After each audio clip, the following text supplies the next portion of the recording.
दादु नमा नमा निरंजनम नमस्कार गुरुदेवता वंदनम सर्वसाधवा प्रणामं परंगत परब्रह्मा परापरं सोममदेव निरंजनं निराकार निर्मलं तस्य दादुजीवन्दनं। जय गुरुदेव भगवान की जय। निरंजन निराकार की जय। सत्यराम। भक्तजनों, गुरुदेव दादू जी महाराज को चरणों में हम प्रणाम करते हैं और फिर गुरुदेव दादू जी महाराज की कथा में आगे बढ़ते हैं।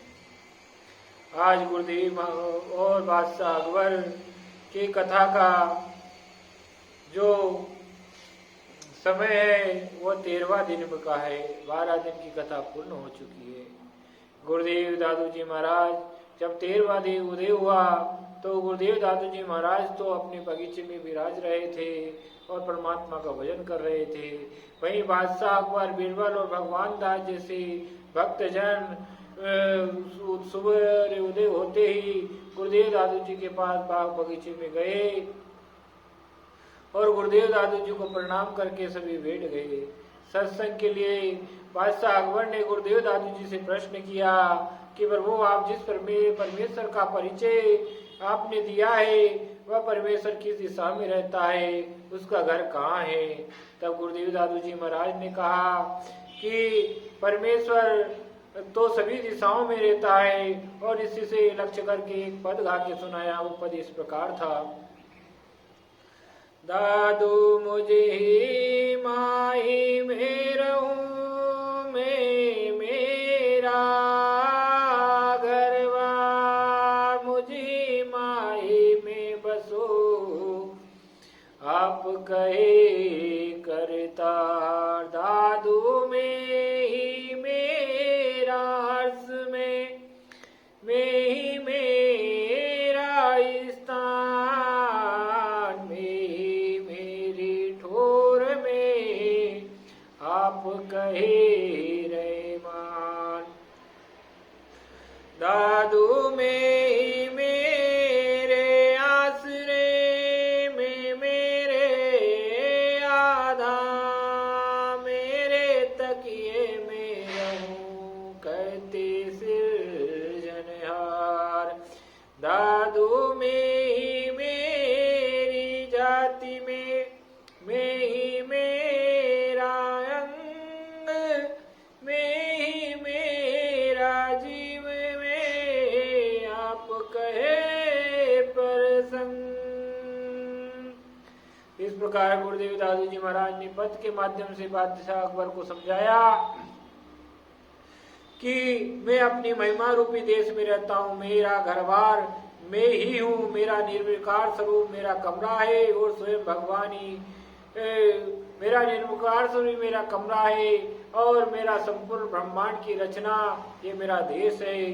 स्वयं भगवान ही ऐसा वर्णन करते हैं कि भूत भविष्य और वर्तमान में ही हूँ, सब जगह में स्थित हूँ और सब जगह में स्थित नहीं भी हूँ। इस प्रकार गुरुदेव दादू जी ने बादशाह अकबर को कहा और फिर कहा कि परमेश्वर तो बड़े दयालु होते हैं, वो हर घड़ी हर क्षण में रहते हैं। राजतम और सतोगुण इस परमेश्वर निराकार से ही उत्पन्न होते हैं।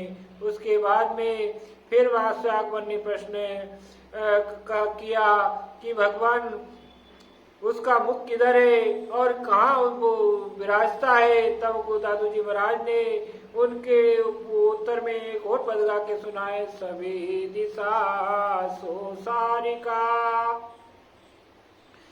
सबे दिशा मुख में, सबे दिशा श्रवण सुने, सबे दिशा करने, सबे दिशा पग शीस है,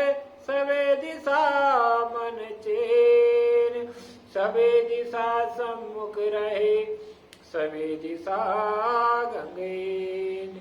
बिन सरवण हो सब सुने, बिन नैनन सब देखे, बिन रसना मुख सूझ बोले, यो दादू अचरज पेखे।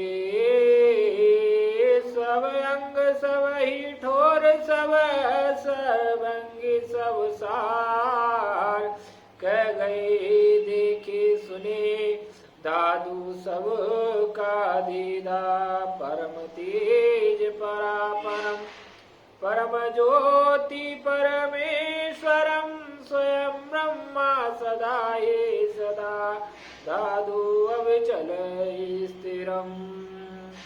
गुरुदेव दादू जी महाराज कहते हैं कि सभी दिशा में वो रहता है, सभी दिशा में उसके मुंह कान नाक गला सभी दिशाओं में है।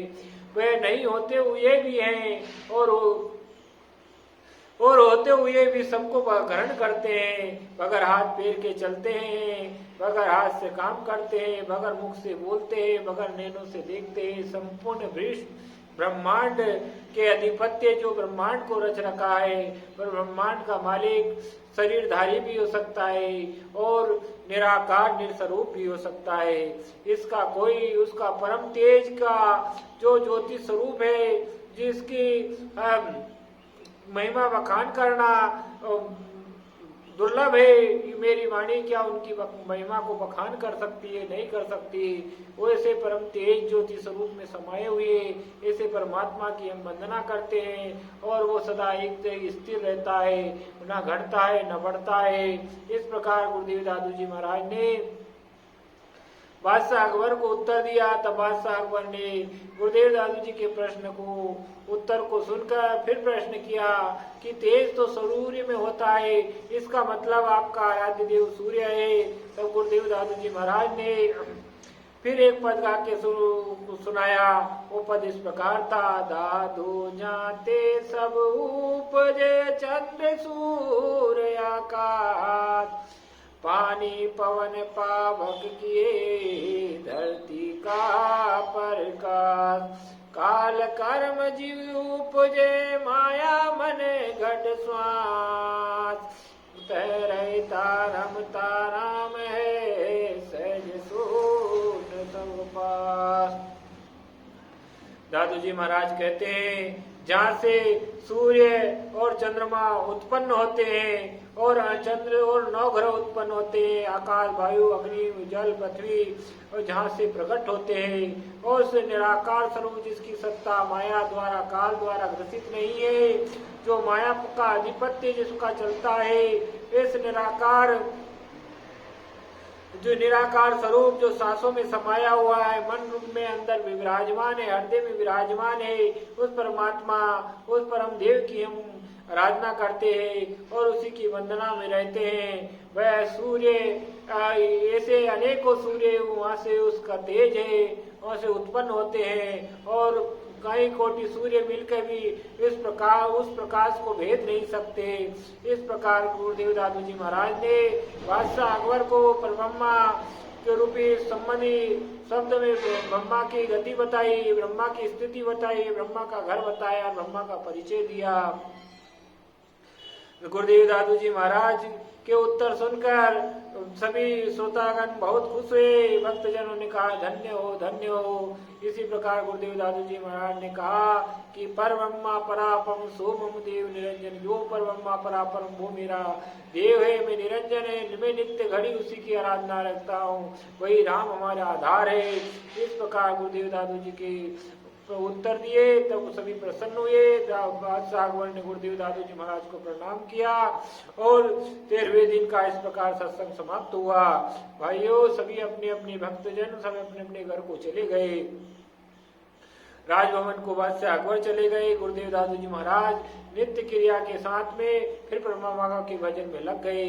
13वें दिन 12वें दिन या 11वें दिन की कथा, ये एक दिन की कथा संपूर्ण पूर्त एक सवाल में नहीं होती, लेकिन संपेक्ष रूप में आपके तक आ रही है। ये कुछ जो दादू जी और अकबर ने कुछ ऐसे सवाल किए थे जो हमारे लिए ज्ञानवर्धक थे और हमारे आगे जीवन को दिशा से देखते थे। उन्हीं प्रश्नों को हमने लिया है और ऐसे तो बहुत से प्रश्न गुरुदेव और बादशाह अकबर के बीच में हुए, पर उन सभी प्रश्नों को लेना संभव ही नहीं था और उन सत्संग में वार्तालाप क्या क्या होता है इस सबको समेटना भी संभव नहीं किसी के बस में। जो हमारे पास था वो आपके सामने ला रहे हैं और इसी के साथ आज के लिए बस इतना ही। अब हमारी वाणी को हम विराम देंगे। लाइक सब्सक्राइब करके कमेंट करके मेरे वीडियो को प्रमोट करना, बस आपसे यही विनती है। आप इस कथा को ज़्यादा से ज़्यादा चलाए, ज़्यादा से ज़्यादा बढ़ाए। भगवान सबका रक्षा करते हैं, भगवान सबकी देख रेख करते हैं, भगवान सबके सब नज़र में आप सभी लोग हो। भगवान आप पर दया करेंगे। एक राम के नाम विनय जीव की जरन न जाए, दादू की से बची मुझे कर बहुत दादुरा।